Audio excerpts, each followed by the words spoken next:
আমি কিন্তু গত মাসের শেষার্ধেই আমরা বলেছিলাম যে আমরা কিন্তু এপ্রিলের প্রস্তুতি আমরা গ্রহণ করেছি, আমরা বলেছিলাম। তো আমি আপনাদেরকে দায়িত্ব নিয়ে আমাদের মন্ত্রণালয় থেকে বলতে পারি যে এপ্রিল মাসে যে জ্বালানির চাহিদা, সেই জ্বালানির চাহিদা আমরা কাভার করতে সমর্থ হয়েছি আলহামদুলিল্লাহ। অর্থাৎ diesel, petrol, octane, furnace oil, jet fuel, হ্যাঁ, এলএনজি, এলপিজি, যত ধরনের জ্বালানি আছে সকল জ্বালানি চাহিদা পূরণের জন্য আমাদের সকল প্রস্তুতি গ্রহণ করা হয়েছে। অধিকাংশই আমাদের রেডি স্টকে রয়েছে, আর যেগুলো নিশ্চিত পাইপলাইনে আছে তার ভিত্তিতে আমরা কথাটা বলছি। আমরা আপনাদেরকে মার্চ মাসের শেষার্ধে বলেছিলাম যে মাননীয় প্রধানমন্ত্রীর নির্দেশে বৈশ্বিক পরিস্থিতি বিবেচনায় আমরা 3 মাসের জ্বালানি সংরক্ষণের মসজিদের আমরা একটা প্রস্তুতি গ্রহণ করছি। আমি দেশবাসীকে আনন্দের সাথে জানাতে চাই, ইতোমধ্যে বর্তমান সরকার প্রায় 3 মাসের মতো, প্রায় 3 মাস প্লাস মাইনাস সামথিং, প্রায় 3 মাসের মতো অকটেন এবং পেট্রোলের আমরা যেটা চাহিদা সেটা আমরা সংরক্ষণ করতে সক্ষম হয়েছি। জি, এটা আমি আপনাদেরকে খুব স্বস্তির সাথে, আনন্দের সাথে সংবাদটা দিতে চাই। জি, এবং এটা কন্টিনিউ করবে, অর্থাৎ আমি এটা যেটা শেষ হয়ে যাবে সেটার জন্য পূরণ করা যায়, সেটার জন্য আমরা পাইপলাইনে রয়েছে।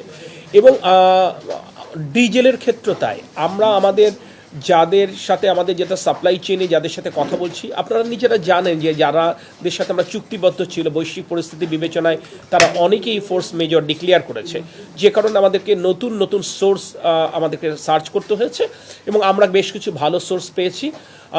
আমরা তাদেরকে অনেকেরই সাথেই আমরা চুক্তিবদ্ধ হয়েছি এবং যদি এটা বাস্তবায়ন হয় আমরা প্রয়োজনে তাদের কাছ থেকে আগামী 3 মাসের জন্য জ্বালানি সংগ্রহ করবার জন্য আমরা সকল প্রস্তুতি গ্রহণ করেছি। ডিজেল নিয়ে আমি কথাটা বলছি, যেহেতু অকটেন এবং আমি পেট্রোল আমি বলেছি যে আনুমানিক 3 মাসের মতো প্রয়োজন আমরা কিন্তু নিশ্চিত করতে পেরেছি, অর্থাৎ আমাদের কাছে সেটা ready at our end. But আপনি নিজে বুঝবেন যে বাংলাদেশ তো বিচ্ছিন্ন কোনো দ্বীপ না, সারা পৃথিবী একটি প্রস্তুতি গ্রহণ করছে তার মতো করে। উন্নত রাষ্ট্র কিন্তু তার মতো করে প্রস্তুতি গ্রহণ করছে, আমরা দেখছি পাশ্চাত্যর জায়গাগুলোতেও তার প্রস্তুতি গ্রহণ করছে বিদ্যুৎ এবং জ্বালানির ক্ষেত্রে। ন্যাচারালি আমরা কিন্তু সেই প্রস্তুতি দেরি করে হলেও আমাদের প্রস্তুতি নিতে হচ্ছে। অর্থাৎ দেখেন, জনগণের সরকারের সাথে জনগণের যে একটি সামাজিক চুক্তি থাকে, অলিখিত একটি সামাজিক চুক্তি থাকে, তার প্রতিফলন কিন্তু আমরা এখানে দেখলাম। অর্থাৎ ক্যাবিনেট একটি সিদ্ধান্ত নিল, কিন্তু জনগণের প্রতিনিধি দোকান মালিক সমিতি যখন এটা একটা কথা বললেন সেটাকে কিন্তু সরকার বিবেচনায় নিল এবং আমরা সেটা বলেছি যে আগামী পহেলা বৈশাখ এবং আসন্ন পবিত্র ঈদুল আজহার সময়টুকুতেও আমরা এই ক্ষেত্রে ফ্লেক্সিবল হব। মূল কথা যে কথাটা বলতে চাচ্ছি, এই যে বৈশ্বিক সংকট, এই মোকাবেলা তো সরকার একা করবে না, আপনারা গণমাধ্যমের বন্ধুরা যারা আছেন আপনারাও তো প্রথম দিন থেকে কাজ করছেন। ন্যাচারালি আমরা দেশবাসীকে সাথে নিয়েই এই যদি আগামীতে কোনো চ্যালেঞ্জ আছে সেই চ্যালেঞ্জ আমরা মোকাবেলা করতে চাই। সে কারণে আলোচনা করে আপনারা দেখছেন স্কুল কলেজের সময় নিয়ে কথা হচ্ছে, এটা কিন্তু সরকার চাইলে একটা নোটিশ জারি করে দিতে পারত, না এটা করেনি।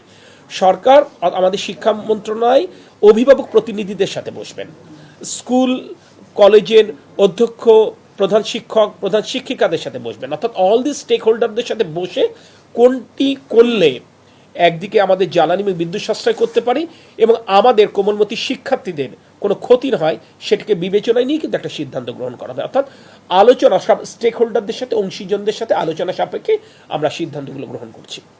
তো আমি আপনাদের মাধ্যমে আবারও দেশবাসীকে একটি বার্তা দিতে চাই, সময় কিন্তু আসলে ঐক্যবদ্ধভাবে এই দেশকে এগিয়ে নেওয়ার সময়, কিন্তু এখন দায়িত্বশীল আচরণ করবার সময়, কিন্তু দেশপ্রেমের চেতনায় উজ্জীবিত হবার। সে কারণে যার যতটুকু প্রয়োজন আমরা যদি শুধু ততটুকুই আমরা জ্বালানি গ্রহণ করি তাহলে দেখবেন এই পেট্রোল পাম্পের লম্বা লাইন কিন্তু আর আমি দেখব না।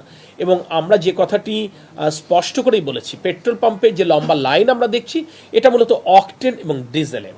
অকটেনের চাহিদা আমাদের টোটাল চাহিদার অ্যারাউন্ড 6%, আপনার পেট্রোলের চাহিদাও অ্যারাউন্ড 6%, অর্থাৎ 12% অকটেন এবং পেট্রোলের চাহিদা, অর্থাৎ 88% যে রিকোয়ারমেন্ট, সেই রিকোয়ারমেন্ট কিন্তু তার মানে খুবই স্মুথলি ফুলফিল হচ্ছে। সে কারণে তার আপনার কোনো দেখছি না।